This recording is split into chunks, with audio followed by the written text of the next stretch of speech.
सिया राम जय जय राम। हो राम जन्म के हेतु अनेका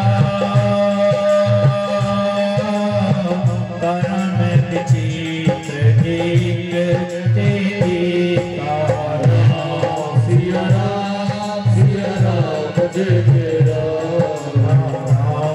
सिया राम जय जय राम। सोई प्रभु मोरे चराचर स्वामी रघुपति समय पूरे अंतर्यामी राम सिया राम जय जय राम राम सिया राम जय जय राम। उनके एक कारण नहीं है, उनके तो अनेकों कारण हैं। बोले एक कारण तो ये है कि जय और विजय के श्राप के कारण भगवान ने उनका उद्धार करने के लिए अवतार लिए। बोले ये जय और विजय कौन थे? तो कहते हैं कि द्वारपाल हरि के प्रिय दो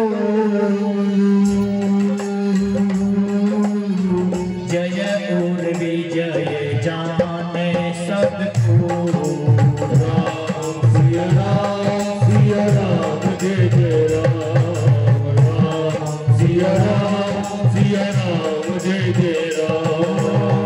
द्वारपाल हरि के प्रिय दो जय और विजय जाने सबको राम सिया राम जय जय राम राम सिया राम जय जय राम। एक तो क्या कि जय और विजय के श्राप के कारण भगवान को अवतार लेना पड़ा। दूसरा बोले दूसरा वृंदा जो थी, जो ये तुलसी थी, इसने भगवान को श्राप दे दिया था, मेरे पति अंधक का तूने वध किया है, तुम्हें भी नारी के विरह में वन वन भटकना पड़ेगा। उसके श्राप को सिद्ध करने के लिए भगवान अवतार लेते हैं। और तीसरा बोले देवी, तीसरा तुम्हारे गुरुजी नारद जी ने भगवान को श्राप दे दिया था, और उस श्राप को सिद्ध करने के लिए भगवान अवतार लेकर आए हैं। जब कहा कि श्राप दे दिया था, तो मैया उमा कहती है हमारे गुरुजी तो भगवान के बड़े भक्त हैं, फिर हमारे गुरुजी ने श्री हरि नारायण को श्राप क्यों दिया? मैया कहती है ओ गिरिजा चकित सुनी, ओ गिरिजा चकित भई सुने वाणी,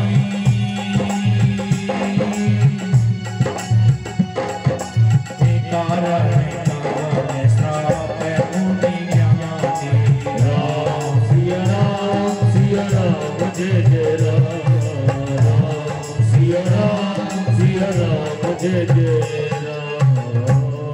मैया गोरा एकदम से चकित हो गए। महाराज हमारे गुरुजी तो भगवान के बड़े भक्त हैं और भगवान को बड़ा मानते हैं, हमारे गुरुजी ने भगवान को श्राप क्यों दिया?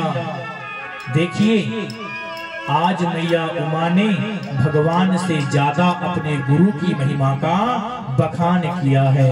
मैया उमा कहती हैं कि कारण कावन श्राप मुनि दीना,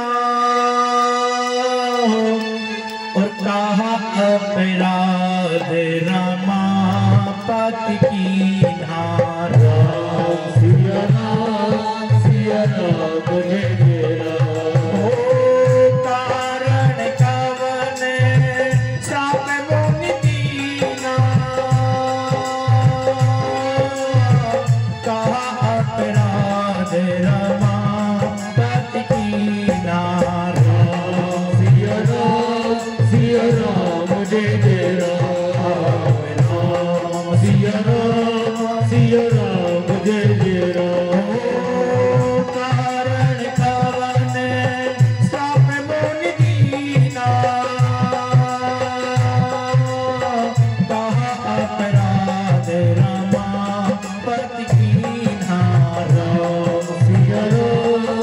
सिया राम जय जय राम राम सिया राम जय जय।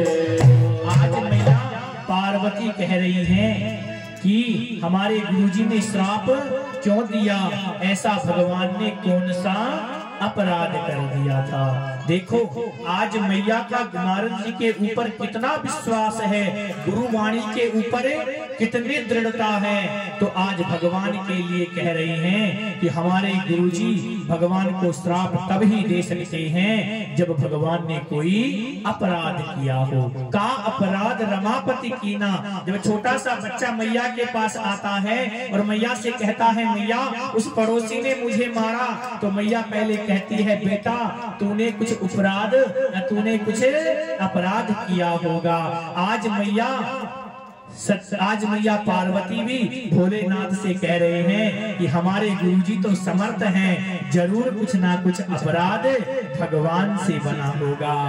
कहती हैं कि कारण कवन श्राप मुनि दीना, कहा अपराध रमापति कीना। सिया राम जय जय राम राम सिया राम जय जय राम। मंगल भवन अमंगल हारी, उमा सहित जय जपत पुरारी। राम सिया राम जय जय राम सिया राम जय जय राम। तो आज भगवान शंकर ने मैया सती को नारद मोह की कथा सुनाई है। नारद मोह बोले देवी एक बार आपके गुरुजी हिमालय पर भ्रमण कर रहे थे, देखिए नारद जी को श्राप लगा हुआ है। गोदोहन में जितना समय लगता है उतने समय से ज्यादा नारद जी महाराज एक जगह है टिक नहीं सकते। कहते हैं ना महाराज बहता पानी और रमता जोगी ही अच्छा रहता है। यदि संत एक जगह रुक जाएंगे तो भी नष्ट हो जाएंगे और पानी एक जगह रुक जाएगा तो भी धूमिल हो जाएगा। महाराज नारद जी हिमालय पर जब गए तो हिमालय का इतना सुंदर वातावरण था कि चारों तरफ बसंत के समान ऋतु हो रही थी। नारद जी ने सोचा इससे सुंदर स्थान कोई मिल नहीं सकता और उसी पे नारद जी भगवान का बैठकर तपस्या करने लगे। धीरे धीरे एक दिन व्यतीत हुआ, 2 दिन व्यतीत हुआ, धीरे धीरे बहुत समय जब व्यतीत हो गया तो महाराज इंद्र को भय लगने लगा। इंद्र ने सोचा कि कहीं ये बाबा हमारे सिंहासन के लिए ही तो तप नहीं कर रहा है। महाराज इंद्र को अपने सिंहासन से बड़ा मोह है, वो उस आसन को छोड़ना ही नहीं चाहता और वैसे भी कोई एक बार कुर्सी पर बैठ जाए तो जल्दी से छोड़ने की इच्छा होती ही नहीं है। और महाराज आज इंद्र घबराने लगा तो इंद्र ने कामदेव से कहा कि जाओ तुम नारद बाबा की समाधि को भंग करो। कामदेव आए और कामदेव ने सारे प्रयत्न करके देख लिए महाराज, लेकिन भगवान की भक्ति में रत नारद जी महाराज को तनिक भी नहीं हिला पाए। और महाराज जब तनिक भी नहीं हिला पाए तो अंत में अपनी मति से काम लिया और जाकर नारद जी के चरणों में गिर गए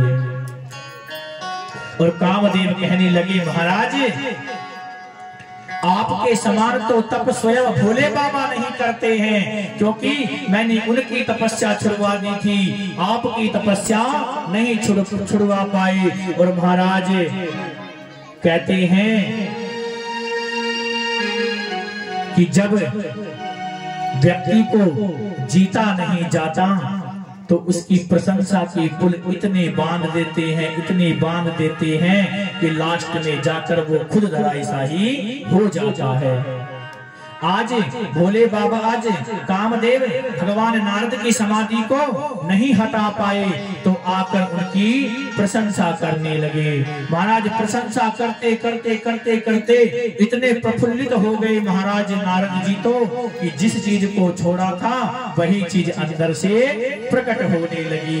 हमारे समान कौन इस संसार में हो सकता है। और बड़ाई करने लगे, बोले महाराज आप तो साक्षात नारायण के स्वरूप हो गए और प्रसन्न हो गए। अरे वाह, हम मान बड़ाई जब से आई लगन राम से छूटी, स्वामी स्वामी होने लगी लगन राम से छूटी।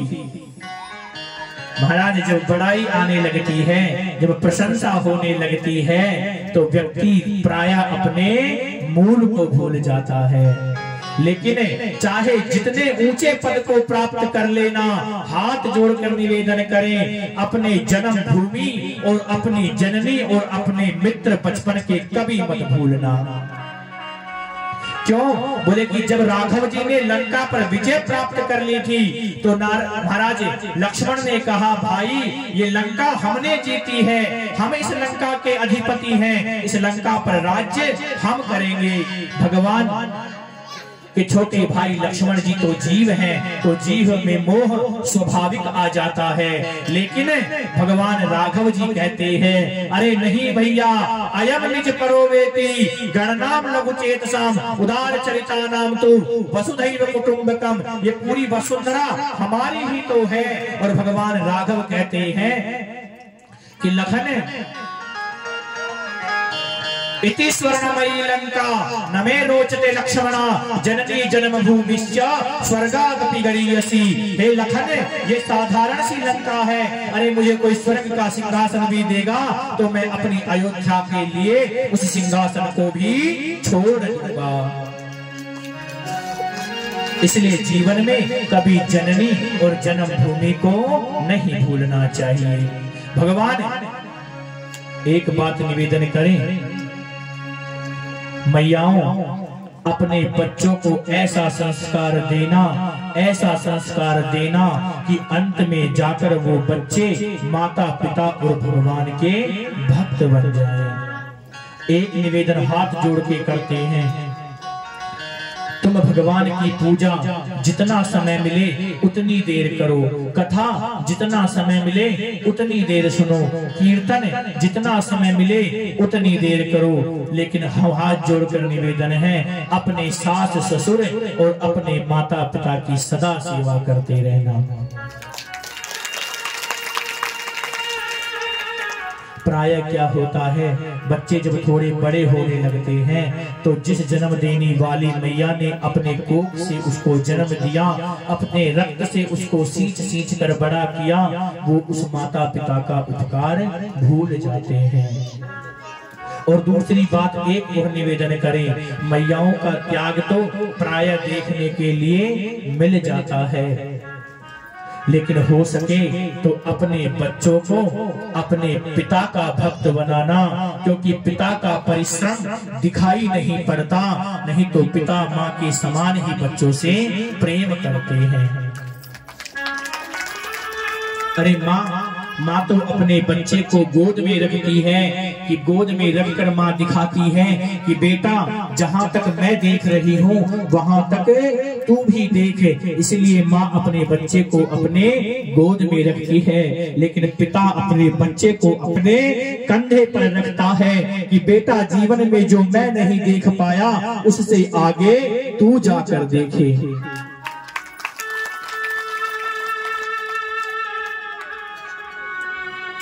पिता और गुरु ये दो ही संसार में ऐसे हैं जो ये सोचते हैं कि जो जीवन में कर्म हमने नहीं किया वो हमारा शिष्य या हमारा पुत्र जाकर करेगा। लेकिन हम क्या करते हैं, बड़े हो जाते हैं तो उन्हीं माता पिता को भला बुरा कहने लगते हैं। तुमने हमारे लिए किया ही क्या है, ये जो शब्द है ना कि तुमने हमारे लिए क्या किया है। महाराज किसी अस्त्र के प्रहार से माता पिता को उतना कष्ट नहीं होता जितना कष्ट ये सुनकर हो जाता है कि तुमने हमारे लिए किया ही क्या है। कहते हैं जब छोटे थे ना, उस माँ ने कितना उपकार किया है कि जब आंख खुली तो अम्मा की गोदी का एक सहारा था, उसका नन्हा सा आंचल मुझको भूमंडल से प्यारा था, उसके स्तन की एक बूंद से मुझको जीवन मिलता था, और हाथों से बालों को नोचा, पैरों से खूब प्रहार किया, फिर भी उस माँ ने पुचकारा और मुझको जी भर कर प्यार किया।